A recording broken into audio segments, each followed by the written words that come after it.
आदाब, अभिनंदन, आभार। आप सभी को रंगों के त्योहार की शुभकामनाएं और विनीत चौधरी का प्यार भरा नमस्कार।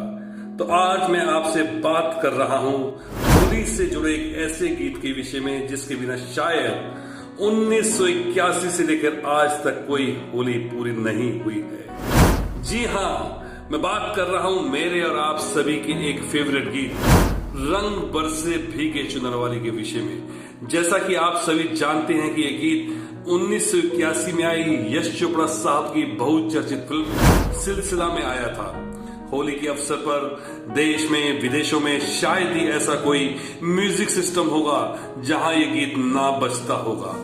पर क्या जब ये फिल्म बन रही थी या गीत बनाया जा रहा था तो किसी ने सोचा था या किसी को मालूम था कि वो लोग एक इतिहास रच रहे हैं? शायद महान कवि हरिवंश राय जी बच्चन साहब को छोड़कर कोई नहीं जानता होगा कि वो इतना बड़ा अध्याय रचने जा रहे हैं।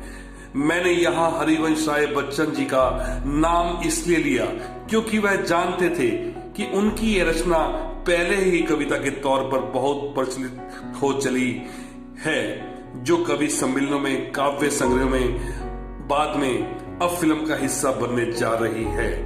लेकिन उनके अतिरिक्त चाहे यश चोपड़ा साहब हो या शिव हरि जी हो जिन्होंने गीत को संगीतबद्ध किया था, या फिल्म से जुड़े अन्य लोग हो, कोई नहीं जानता था कि वह इतिहास का हिस्सा बनने जा रहे हैं। चाहे फिर वो महानायक अमिताभ बच्चन साहब ही क्यों ना हो, इस बात का किसी को भी अंदाजा नहीं हो रहा था।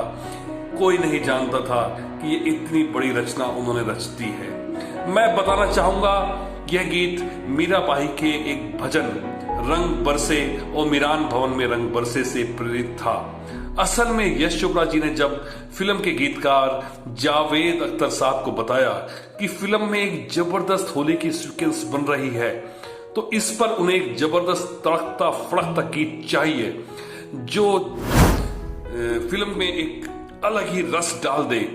तो इस पर जावेद अख्तर साहब ने कहा, भाई मोहब्बत, दर्द, खुशी, रंज, याद और चुभन पर तो वो खूब लिख सकते हैं, पर उनकी नई नई शायरी में होली का रंग शुमार नहीं है अभी। और ऐसे में यश जी की चिंता बढ़ गई और तमाम सोच विचार के बाद ये तय हुआ कि बड़े बच्चन साहब की महान कविता रंग बरसे भीगे चुनर वाली को फिल्म का हिस्सा बनाया जाए।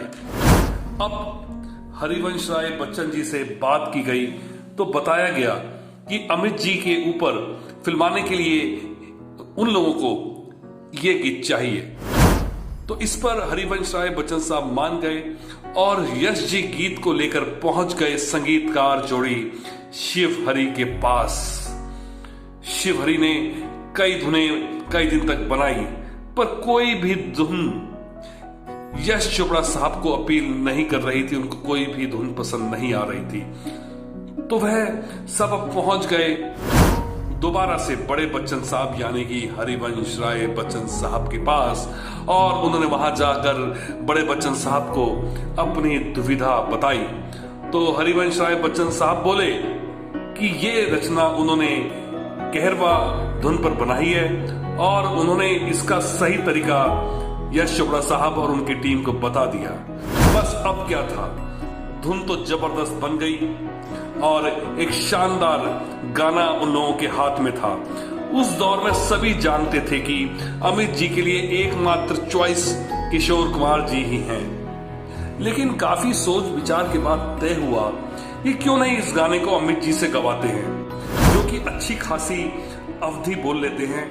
और अब चुनौती थी कि अमित जी को कैसे कन्विंस किया जाए इस गाने को गाने के लिए, क्योंकि उस दौर में गाने का नाम सुनते ही बच्चन साहब को बुखार आ जाता था और वो गेंद हमेशा किशोर कुमार के पाले में फेंक देते थे। पर इस बार उनको समझाया गया कि पिताजी की लिखी इस रचना को उनकी अवधि शैली की पकड़ जबरदस्त रंग दे सकती है, और इस प्रकार से उनको मना लिया गया। गाना तो जबरदस्त रिकॉर्ड हो गया, बहुत रंग जमा दिया था बच्चन साहब ने।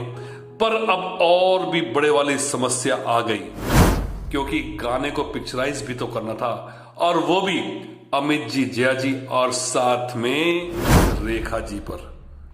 यश जी की चतुराई यहां काम कर गई और उन्होंने गाने को फिल्मा लिया और बस समझो अब तो किला फतेह हो गया और इतिहास बन गया। जी हां, इतिहास। जी, शायद ही कोई होली हो जो इस गाने के बिना आज तक आई होगी 1981 के बाद, क्योंकि इस गाने के बिना तो होली का रंग ही फीका लगता है। एक जबरदस्त गाना पिक्चराइज हुआ।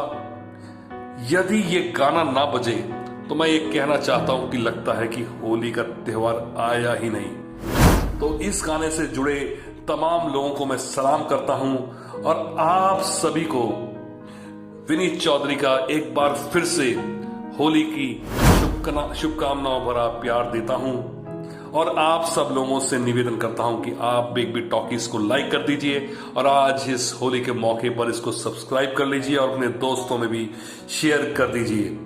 प्लीज आप मेरी इस बात को नजरअंदाज नहीं करेंगे, मुझे मालूम है। और एक बार फिर से मैं आपको होली की शुभकामनाएं देता हूं और एक बार फिर से आपसे इजाजत लेता हूं। जय बच्चन।